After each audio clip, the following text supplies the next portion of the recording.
Welcome to Maximal Being, a GI doc and ICU nurse that break down the science so you can exceed your gut health, nutrition, and fitness goals. So, let's smash the broscience and optimizing your health with your hosts, Doc Mock and RN Graham. What's going on, Maximal Beings? This is Doc Mock here, and I'm here on this podcast number 3 with Sherif Ultrafit and RM Graham. We're down in Miami, Florida. Today, we're going to be talking about something that everybody has to do, and 6 out of 10 Americans are not doing well or doing enough of. It's central to your fitness, your nutrition, your gut health goals, everything in life. That's right. We're talking about sleep. And I think, for those of you that are watching this live, RN Graham might be doing it now. So we're going to go around and just introduce who we are and why you want to listen to us. I'm Doc Mock. I'm an advanced endoscopist, which is a GI doctor that specializes in cancer, nutrition, and gut health. And RN Graham's also here, I think. Oh, excuse me. Sorry, I was trying to take a little nap there. All right. Hello, Maximal Beings. I am RN Graham. I am a ICU nurse down here in South Florida. I work currently on the COVID units and in the regular ICUs. And let's send over to Sherif Ultrafit. What's up, Maximal Beings? My name is Sherif Latif. I am a master trainer with the National Academy of Sports Medicine and part of the Maximal Being team right now. So happy to be here. Thanks for having me again. I'm excited for this topic.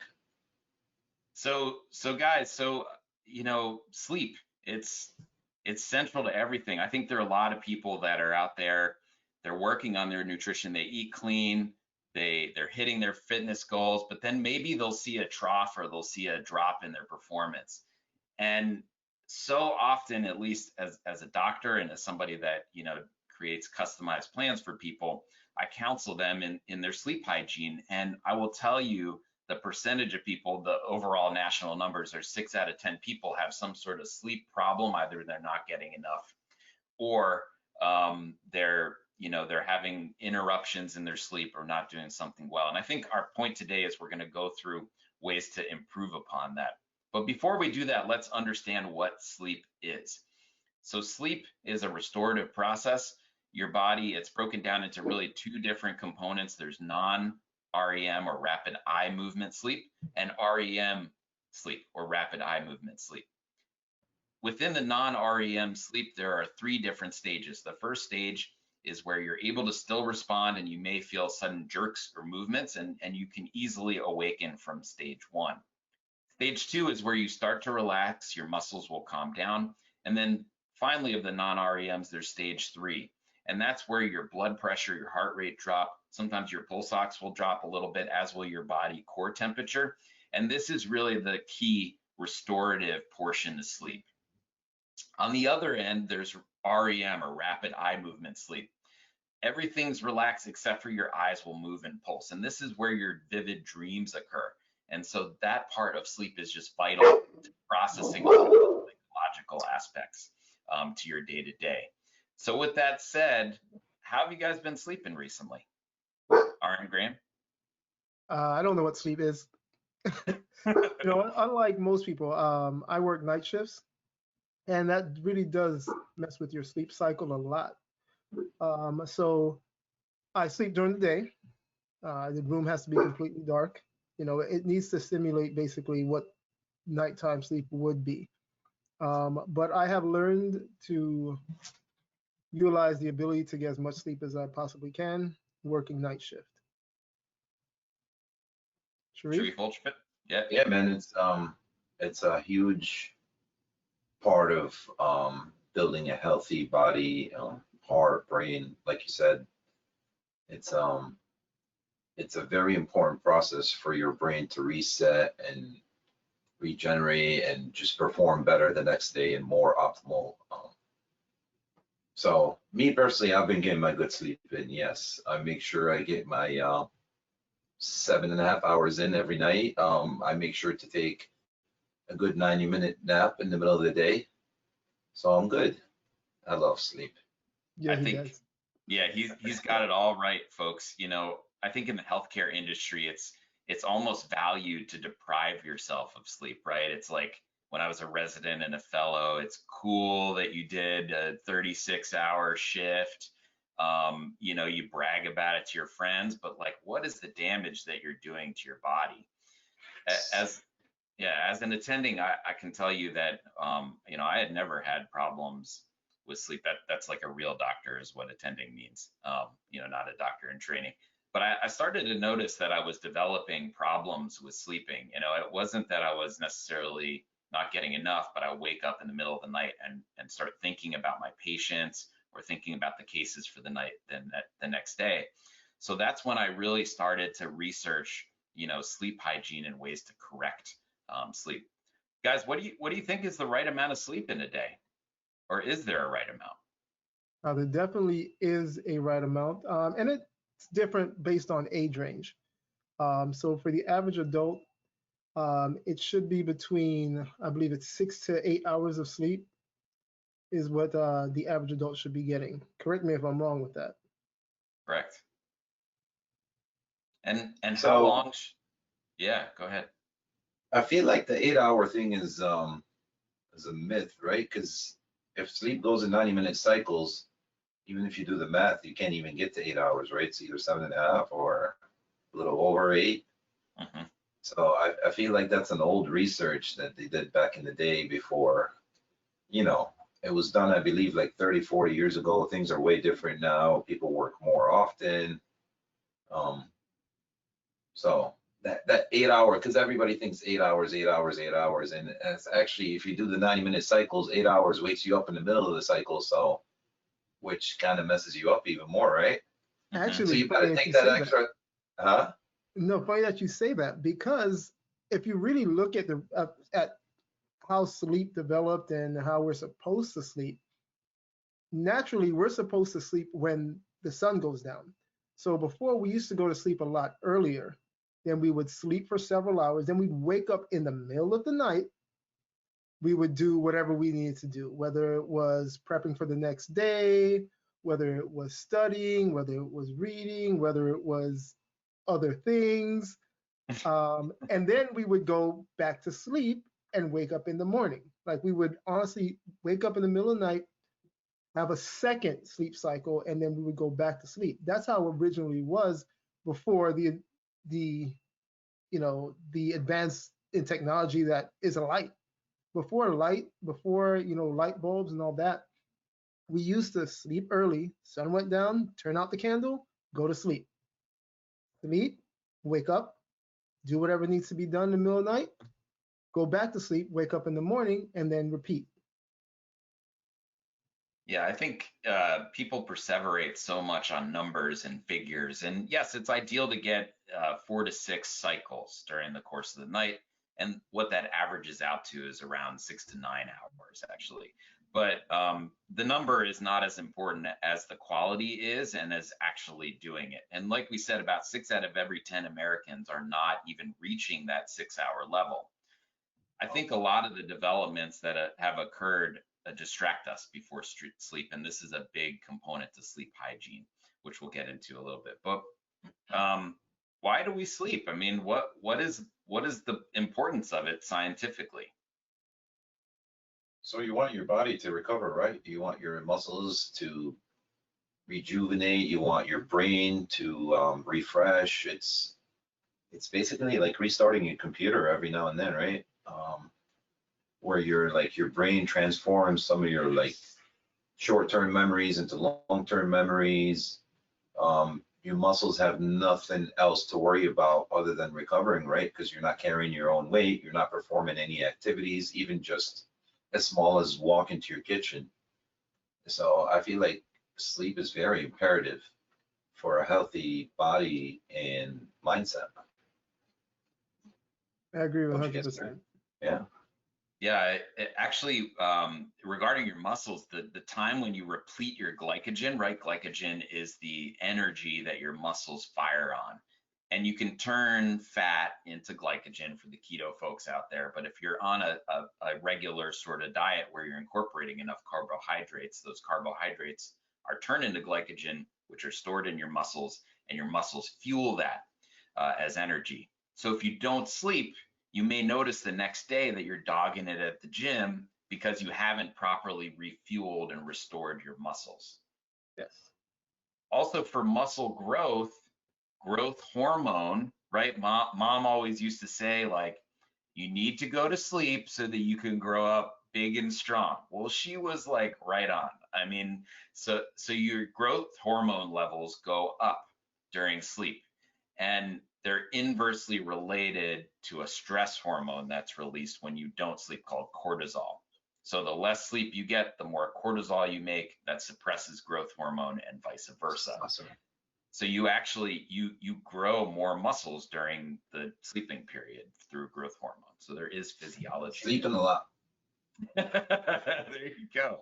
Case in point. That was a flex for all of you that are, listening at all. What about, the sense of neurologic recovery? So how does that actually happen in the brain, or psychological recovery too? Through sleep. So you would probably be better akin at this than I am, but actually no, go ahead and take this one, because the science behind the neurological part of it is a little bit complex even for me.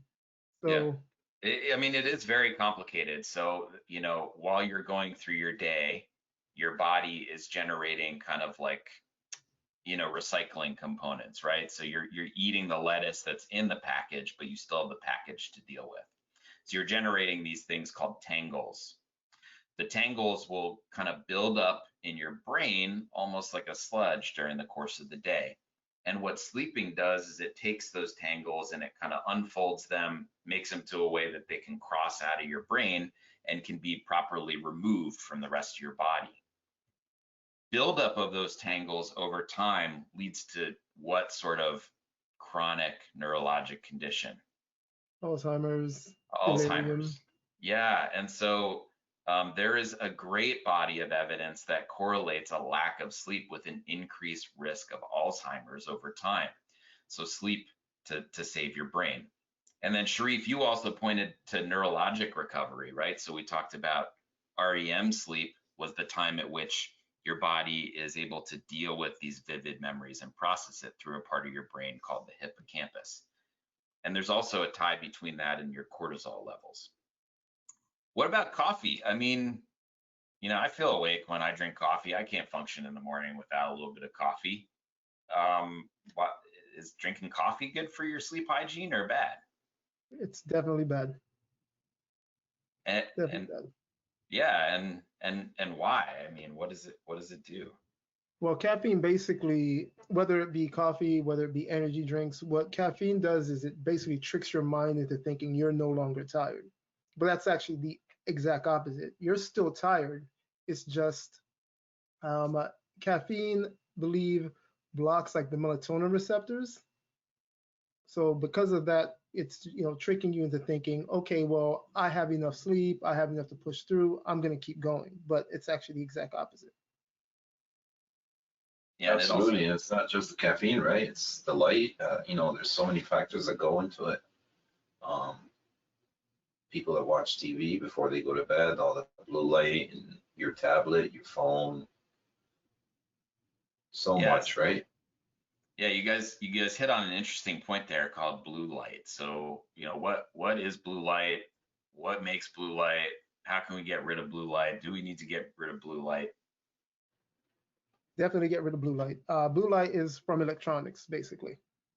So if you're a person that sleeps with the TV on, what you're doing is it's radiating blue light, and it's tricking your body into thinking that it's still light outside. So that's why, number one, I always feel like you should not have a TV in your room, in your bedroom. Even though right now I didn't have one, but you should. Also, electronics, you really should have an unwind period before you go to sleep where you put the electronics down a few hours before. So that way your body knows, listen, it's bedtime. There's no bright lights, there's no blue lights. it's time to wind down. Yeah, and it also depends on what's going on your device too, right? If you have it on the side and you're listening to meditation music versus you're playing Candy Crush and getting to that next level, I mean, the blue light is going to be the same, but the way that it deals with your psychology is different. So Right, it's not only the light though, but you're keeping your brain active, whatever it is, whether you're reading a paper or playing a game, you're keeping that brain active. It's moving around, right? So you still need that wind down period after. That's why after you put your tablet down or whatever, it takes you another 45 minutes to fall asleep. Yeah. So how do you counsel your clients as part of their recovery program, you know, and their strength training with the sleep? You know, I definitely recommend my clients to get their 4 to 5 of those cycles every night. I don't know if everybody listens or not. I even like push a nap right after the workout. It's proven like a lot of bodybuilders take a nap after their gym session immediately, just for that muscle recovery. So I definitely promote that. I advise them. I repeat it over and over and over, whether they follow up with it or not. Very few do. I'm not gonna lie, because everybody wants to do whatever they want. But the ones that do change, the ones that do follow the proper way to do it, actually see results. They feel better, and if you do it consistently enough, you get to a point where you don't even need an alarm to get up. Your body just is automatically used to it. You finish your cycles and you're up on your own. So if done right, but you got to go to bed at the same time in order for you to get up at the same time every day. So much that goes into it. No distraction, no lights, all that good stuff. Yeah, for So those it's of you funny listening. that you brought up the whole, you know, you still wake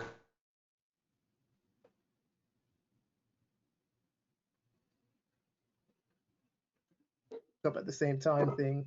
You know, that has to do with the whole circadian rhythm thing. And that's another interesting, our body, there, Shaper? Yep. Hello? Okay, cool. You know, that's another very interesting thing, because what happens with that is when we sleep, we do get to a point where our body says it's time to wake up. That's whether you get your full 6 to 8 hours of sleep or not. Your body gets to a point where it says, all right, it's time to wake up. So even if you're tired, your body's not going to say, okay, I'm going to sleep longer. That's not what it does. It says, no, it's time to wake up. So you still wake up no matter what.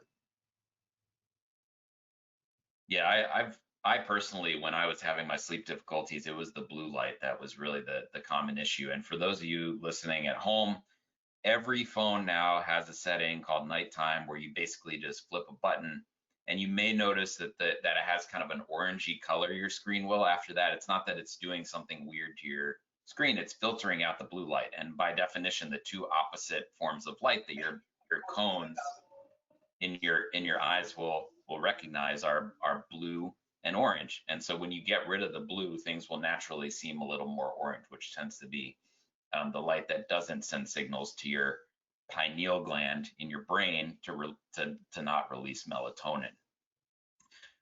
What about temperature? Do you guys sleep? You know, it's Florida, so it's hot down there. I mean, are you running the AC all the time? Are you keeping it hot in your room? What about temperature? Absolutely. It's got to be cold. It's got to be freezing. 69 at least. Mm-hmm. All right, Yeah, Graham, same thing? Same thing. I keep the air conditioning on. I keep the fan going. You know, it has to be cold, especially during the day. Everything I can do to make it feel comfortable is what I do. Because like I said before, I sleep during the day. You know, that's the caveats of night shift. So I'm talking about it's probably to the point where you can hang meat. That's how cold it is. Yeah, and 60 to 65 degrees is the ideal temperature to be in sleep. And that's because your body has less of a difficult time getting to stage 3, where your internal body temperature will drop, right? So your body just has to exert less effort to adapt to that period. Now, it was just a holiday this past weekend. people were probably drinking a little bit more. A lot of people have a nightcap, right, to improve their sleep during the rest of the week. Is that the best way to fall asleep? Is the nightcap? No, Yeah, and why is that? Absolutely not. Yeah. Well, your 'cause body has to worry about like flushing all that alcohol out of your system on top of what it has to do normally while you're sleeping, right? So you're giving your body an extra task to perform that it's not supposed to perform. I mean, it'll do it because that's what the body's built for, right? But you're taking away time from your other sleeping periods, whether it's the non-REMs or the REMs, in order for your body to flush that alcohol or clean out your liver, you know, stuff like that. You're making the body work extra hard. So alcohol is a sedative. So yes, it may help you fall asleep, but it's not going to keep you asleep.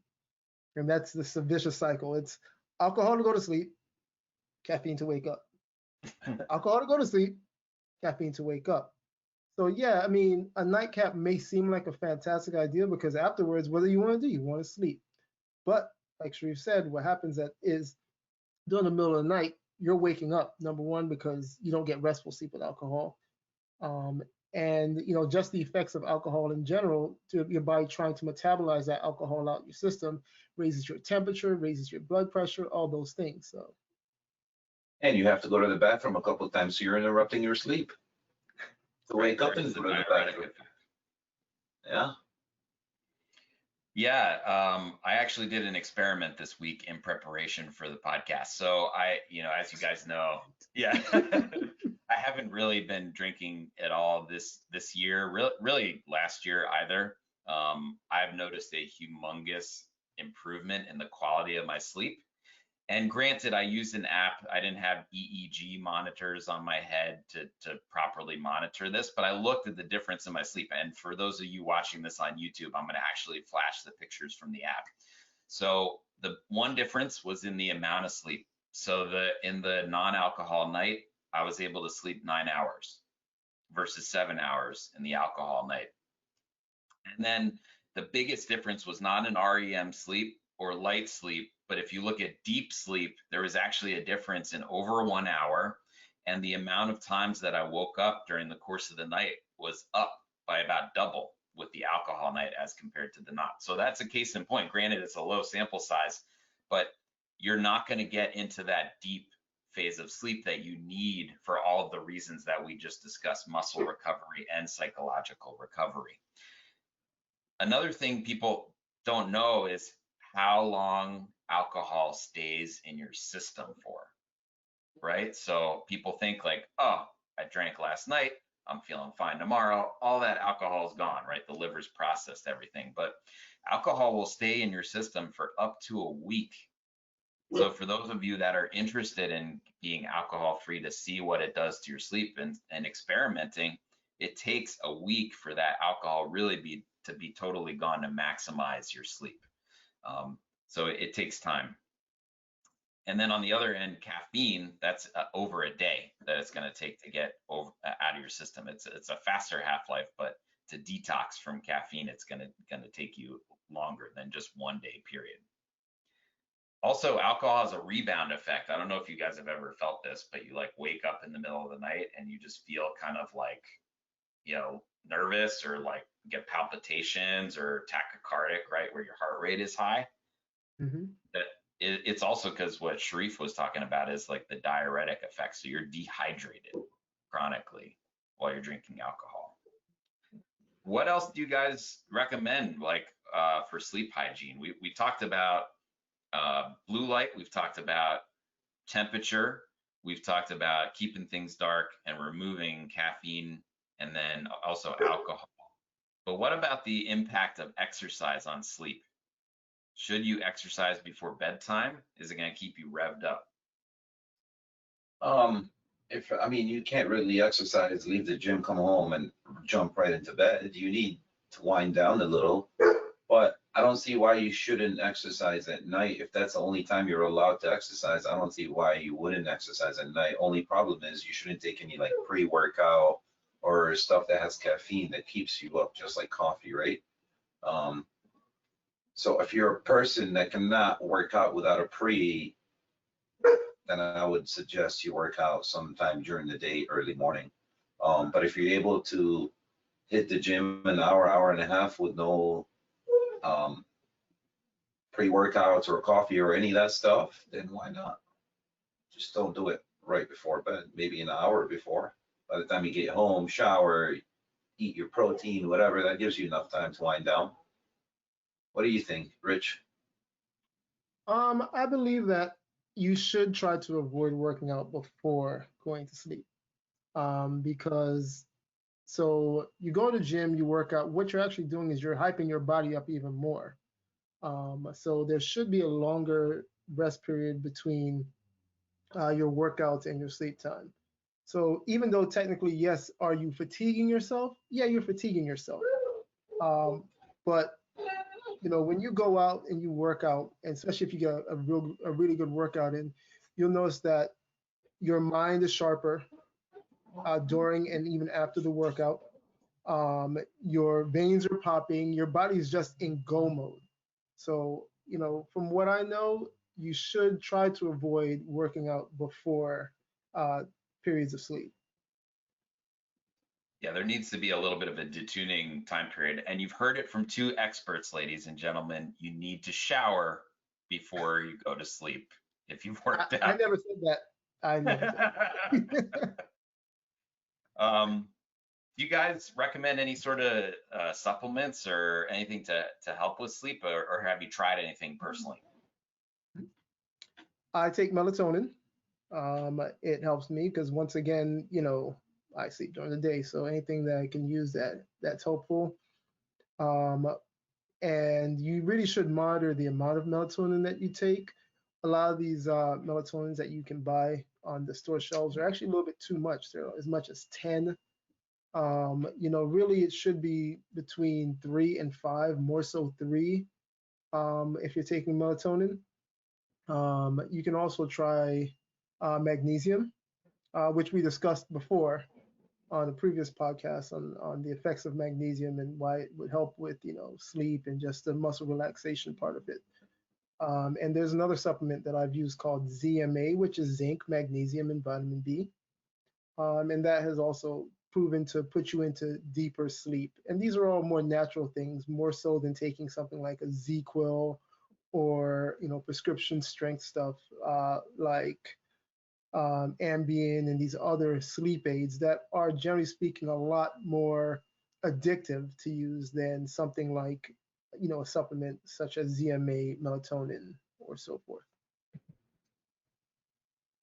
So I don't believe in like taking drugs as far as like Ambien and stuff like that. I mean, sometimes you have to when you really have to. But I try to avoid stuff like that. I only take my vitamins as far like vitamin D or magnesium and stuff like that. So as far as nighttime, if you're having a hard time sleeping, I'd probably take like Rich said, controlling the dosage, melatonin, since it's produced by your body naturally anyway, so you're not putting in a foreign object really. And I've been reading, and a lot of people are leaning more towards cannabis to help go to sleep too nowadays. So anything really that doesn't have to be prescribed to you, although cannabis has to be at that point, but right, like Ambien and stuff like that, there's so much side effects that would hurt you more than the one benefit you get, which is sleeping through the night, right? And you're not really sleeping because you're sedating the brain. You're not really getting the rest. You're not going through your proper sleeping stages because your brain's sedated and it's not able to perform the tasks that it's supposed to do during those cycles. So as long as you keep it natural, really stay away from those prescription drugs and just try to regulate your sleeping time. What about you, Doc Mock, being the nutrition guy and the person that, Mr. Science-based himself? What do you feel? Do you think that there are certain supplements that you should take or certain diets that you should avoid? Yeah, so the first thing that we kind of hit on was like the prescription sleep aids. They will interfere with your deep and restorative sleep. So you're putting a Band-Aid, you know, just like you are with alcohol or with anti-anxiety medicines on the underlying problem. I personally take melatonin as well. I think it regulates your sleep-wake cycle, especially during call weeks where you're going from waking to sleeping, waking to sleeping. And there's great evidence with shift work disorder, right, where you're going when you're working nights and then you have to transition into days, that it helps you to get back on that circadian rhythm. And then you guys both hit on a really great point, which is magnesium in concert with melatonin, right? Those two things together in good randomized controlled data have shown to improve sleep quality and duration for patients. There are natural ways to get melatonin. There are foods that are melatonin heavy and can help with sleep. And the classic one is poultry, right? Everybody says during Thanksgiving time that, oh, you're gonna fall asleep because of tryptophan. Well, they're actually kind of right. I mean, tryptophan, which is an amino acid, that will turn into serotonin, and serotonin will turn into melatonin. And so there is a direct pathway there. So poultry is a really good kind of natural sleep aid. There are also a lot of the redder fruits and vegetables like bell peppers and strawberries, and also nuts and seeds are rich in melatonin precursors, you know, like tryptophan. So yeah, I recommend melatonin as a step, but I think, you know, you have to also look at what else is going on with people. Anxiety is really high in America and underdiagnosed and stigmatized, as is depression and people that have suicidal ideations.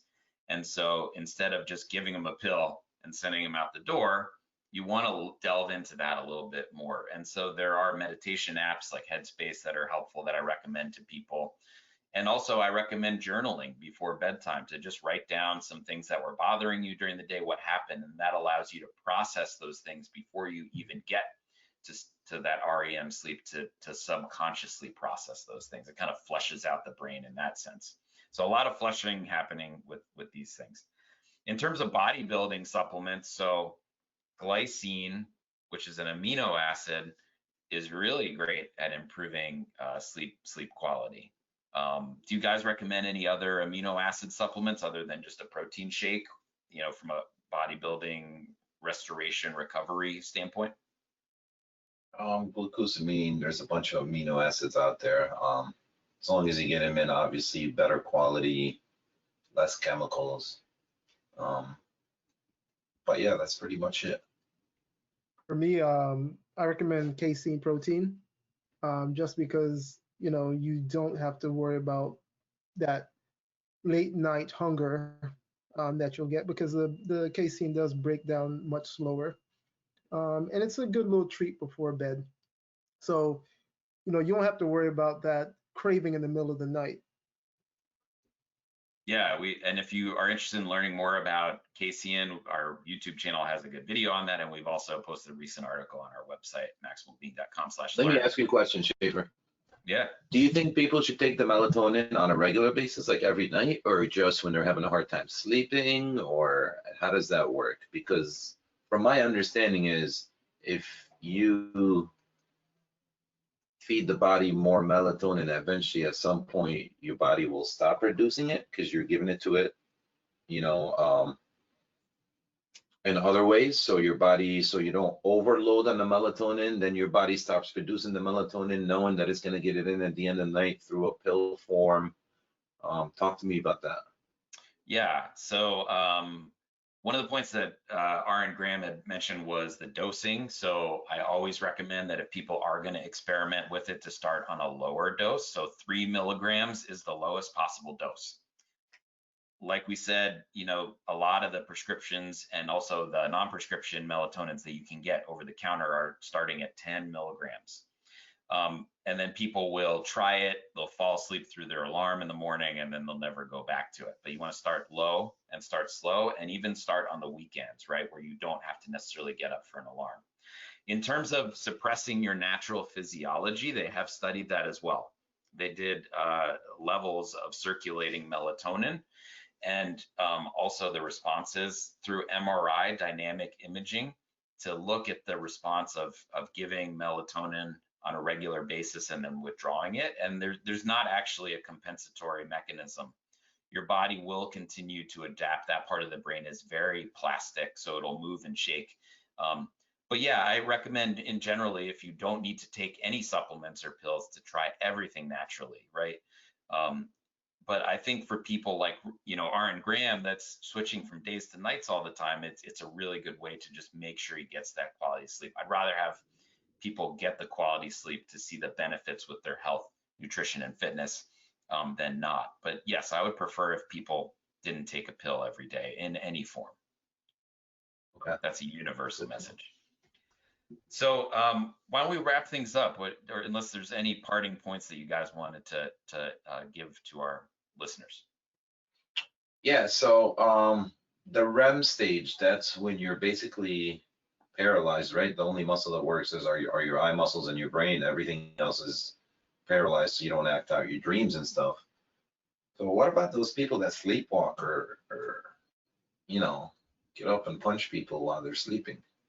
Yeah. What's going on over there? They can't, like, paralyze the rest of their brain is not able to send those messages to basically paralyze the rest of the muscles. Yeah, so this is actually a common group of disorders called parasomnias. That includes insomnia, right, where you can't stay asleep. That would also, I would even extend it to, you know, sleepwalking, night terrors, right, where people are screaming in the middle of the night, and then even sleep apnea. It's not technically a parasomnia, but all of these things show up during stage 3 of sleep. So they don't get to the REM cycles of sleep. So they'll stay in stage 3 sleep longer, where your body still can react and still can move and shake, but they're doing all these actions unconsciously. And there's usually some sort of a psychological rather than an organic reason for those conditions. So they never enter the REM stage. Yeah, or they will, but after they exit that portion of their parasomnia, right? Because by definition, if you're in REM, everything is suppressed, so you shouldn't be able to move your arms and legs. There's also something called nighttime paralysis. It's more common in people from Southeast Asia, and they will wake up fully awake, but their body still has enacted their musculoskeletal system. So they wake up and they can look with their eyes, but they can't respond or move, and it's a pretty scary condition. And again, a lot of these people have some sort of subconscious trauma that they've experienced.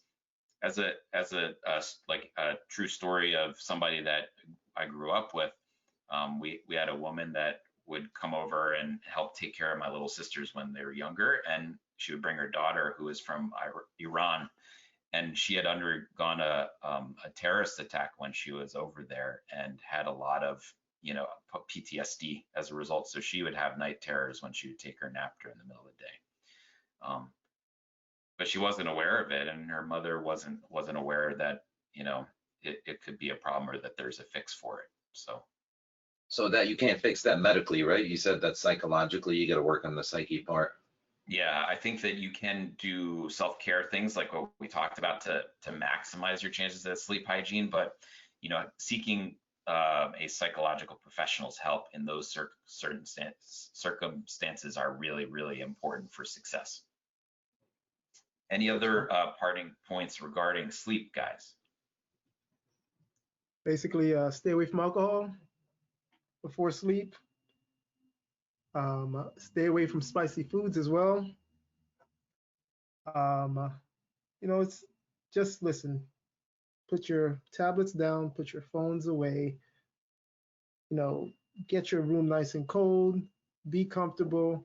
Sleep is important. We all need it.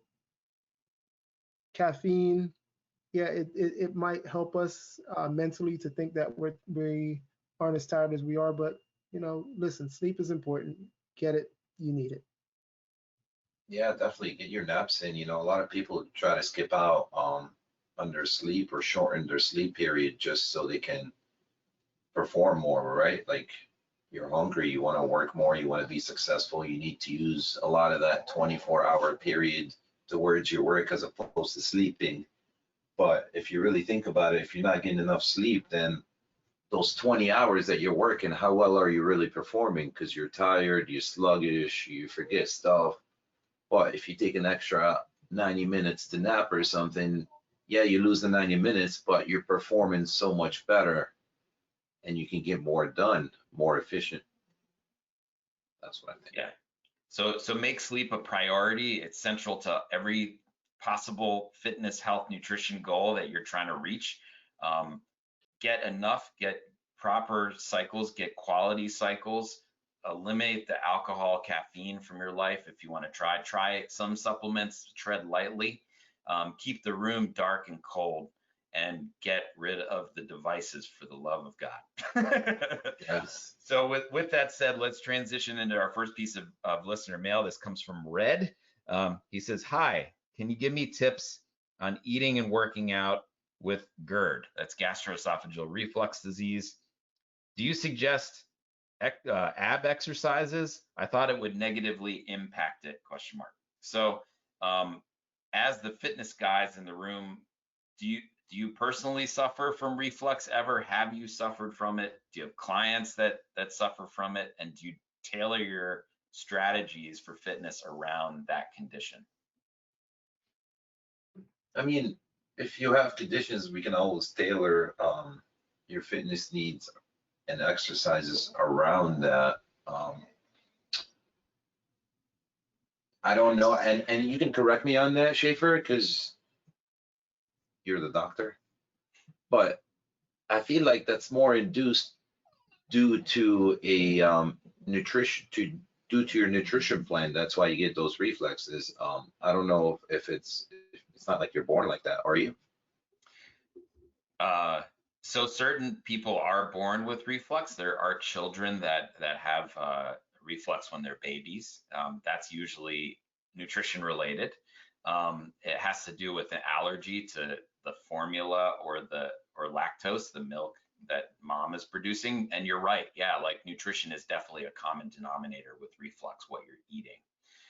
So if you're able to tweak your nutrition and fix that, you should be able at some point to get rid of that condition, correct? Mm-hmm. But one of the biggest components to reflux disease is obesity, right? Yes, So that's a that's what I was gonna say. multifactorial condition. Yeah, so that's a fitness and a nutrition related strategy. Aaron Graham, have you ever had reflux, or do you ever? I do. I actually do have a little bit of reflux. Mostly it's because of nutritional things, but definitely in the fitness realm, there's certain things that you do that increase reflux. So another thing you mentioned was weight. So, if you're overweight and you're trying to squeeze into tighter clothing, you're a candidate for reflux. Because basically what you're doing is you're putting pressure on the abdomen. And any pressure that you put on the abdomen, guess what's going to happen? Stuff is going to come up. So I guess that's where the question about ab workouts came in. So yeah, say you're going to the gym and you eat something right before you go, and you're going to do an ab workout, you're going to put pressure on your abdomen, correct? You're going to be doing crunches, whatever you may be doing. Yeah, so that pressure is going to increase your chance of reflux in that sense. So what I would tell people is stay away from acidic foods before going to the gym, and that will cut down on that. Try to wear loose-fitting, comfortable clothes while you're at the gym as well. Especially a lot of the women out there nowadays, they're wearing these binders, thinking that it's going to lessen their waist. And what that does is actually, once again, you're putting more pressure upon your abdomen, and that's going to cause reflux. So in the sense of the gym, yes, losing weight is going to be very important in reducing reflux. But at the same time, if you're going in the gym and you're working out hard, you're doing anything to do ab related, you are going to put pressure on that. So my thing would be try to stay away from acidic foods before going into the gym. Yeah, so weight loss is probably the #1 intervention that you can do to improve reflux-related symptoms based upon a bajillion scientific studies that have been done and meta-analyses. Separating your last meal from bedtime by at least 3 to 4 hours, also really high yield. So for those of us that work a ton and come home and eat and then fall right asleep, it's probably not good for your reflux symptoms. Reflux is tied to stress, right? Psychological stress. So you need to work on the psychological stress, right? The same neurohormones that make us fire up here, make us anxious, make us depressed, will move and shake your guts down here. It's the same thing, serotonin, norepinephrine, dopamine. In terms of specifically workouts related to reflux disease, I actually do recommend core strengthening, both based upon experience with patients, scientific data, and myself. I had terrible reflux when I was like a resident and felt probably because I wasn't sleeping right, I was stressed, I wasn't eating well. And you can't not eat well and do an exercise and improve your reflux. Again, it's all interconnected.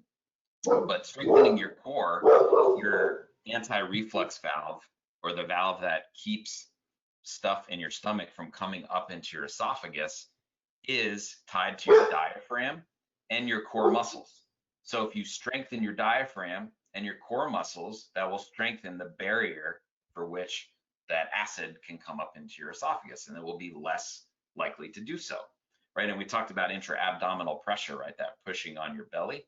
That the more intra-abdominal pressure you have, yes, you'll have more of a propensity, but if you're able to counter-regulate it with strengthening your core, you can put that pressure down and expel it and balance everything inside. You mentioned acidic foods. What are some acidic foods? Red sauce, tomato sauce, pineapples are really acidic as well. Coffee. If you drink a lot of coffee, you know, you're at risk for GERD as well with that. I mean, there's really a lot. And don't get me wrong, acidic foods are very good for you, especially like urinary health and stuff like that. But you know, everything in moderation. And if you notice, even like citrus, ascorbic acid, which is vitamin C, can lead to GERD because they are very, very acidic. So yes, especially in this COVID day and age, everybody's like vitamin C, vitamin C, vitamin C. Yeah, it's great, but too much vitamin C and you'll feel the burn. Yeah, I always, when I'm counseling patients, tell them to think about Mexican food. So Mexican food has tomato and citrus, which makes citric acid, which is an acid. But then you also have a higher fat content on average. So fatty foods will sit in your stomach longer. Your body has to make more acid to break those fatty foods down. And so they're more apt to just sit in your stomach longer when you lie flat, and you also make more acid as a result. A few that people don't think about, and this is in counseling thousands and thousands of people over years, are things that directly open up that anti-reflux barrier. So caffeine works that way. In addition to being acidic, it just opens the barrier up. So does chocolate and peppermint, and alcohol also works in a similar fashion. So it just kind of opens that way up. So that nighttime glass of wine is interfering with your sleep, and it's making your reflux worse. So I have another listener mail here. This is from Taylor. I think this is more for you guys as the fitness people. And we also have a physique competitor in the room. What are the top 3 things you would recommend to shred for a physique competition? All right, Graham, take it away. Shred for a physique competition. First of all, why are you doing a physique competition? No. So physique is a lot of fun in the workout section of it. And I really enjoyed my journey that I took into it. And getting shredded, man, it's a great feeling to be able to look at yourself in the mirror and say, wow, look at what I've done. But the most important things are definitely sleep. You need to get rest. I don't care how much you work out. I don't care, you know, how good your diet is. If you're not getting the sleep you need, you're going to build up cortisol, which we discussed earlier. And what that does is actually it helps you. It makes you hold water weight. It makes you also hold fat. So you need to get your rest, number 1. Number 2, I would say definitely nutrition. So you have to train yourself to eat properly constantly and eat, you know, at intervals. So nutrition is number 2. Number 3 is actually hydration. So a lot of people think, oh, I need to get shredded, so I'm going to stop drinking water because I don't want to hold water. That is actually absolutely wrong. You actually need to hydrate yourself very well. And what you do is, prior to your competition, what you want to do is you want to wean the water down slowly. So as you're training, I'm not sure if this person is using a 12-week training program, which is what most people use, 16 to 12 weeks. Some people use 8 to 6 weeks, depending on where you are in your journey. So while you're working out, you need to be able to put down a substantial amount of water on a regular basis. So I'm talking about gallons to a gallon and a half is what you're going to do. Then prior to the week of your competition, you actually want to see if you can comfortably get up to as much as 2 gallons. You really don't want to push yourself any more than that. And this is why, even though I've competed, I am kind of against it now. To me, it's more important to get your body into a state of happiness. And competing is not happiness, because you're doing stuff like you're drinking more water than you should. You're doing things to your body that, yeah, it's great. It's a great way to look, but it's not. And all in all, it's not good for your body.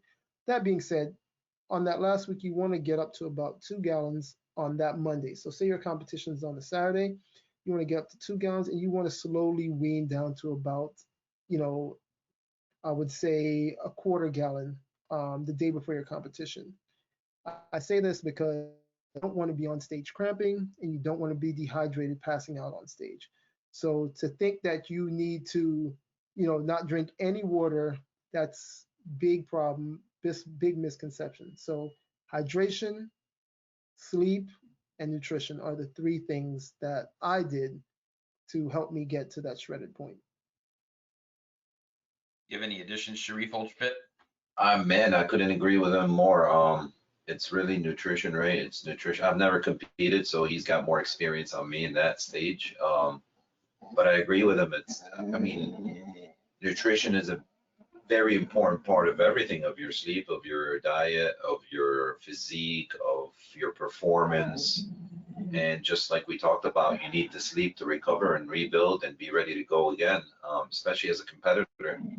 And obviously, a lot of good calories, right, for competitors to build up muscle. And the last week is the dehydration week. That's when it sucks, really. But you have to do it smart, like Rich said, where you don't totally dehydrate yourself and go into medical complications. So just watch your water intake. And that's pretty much it. And just the water, the sleep, and the nutrition. That's everything you need to control to have a healthy lifestyle, healthy body, healthy brain. It's really what it comes down to, man. Nutrition, really. It's what you are, what you eat. You are what you eat. So remember that and make the right decisions so you can get where you want. Yeah, so I think RN Graham's got to go back to bed, folks, but this concludes podcast number 3. If you like what we're talking about, leave us some comments and hit the subscribe button. If you want to learn more, head on over to maximalbeing.com. We offer a fitness, nutrition, gut health plans by our expert team. You can feel free to write us an email if you have any questions for the podcast or the show on YouTube at team@maximalbeing.com. And you can also leave us a voicemail on SpeakPipe. Sherif Ultrafit, where can we find you? Yes, you can find me on Instagram, Sherif Ultrafit, or you'll also find me on the Maximal Being website, part of the team now. Also on Facebook, Sherif Abdulatif. RN Graham, you looking forward to getting a day of rest? Just one. All right. And remember, people, shower after your workouts, okay? We'll talk to you next time. See you guys.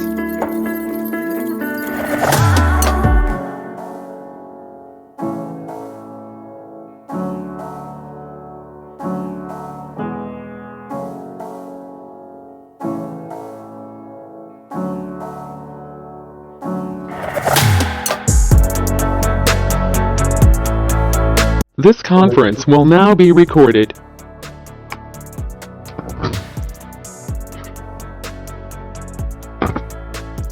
Next week, it's NEAT,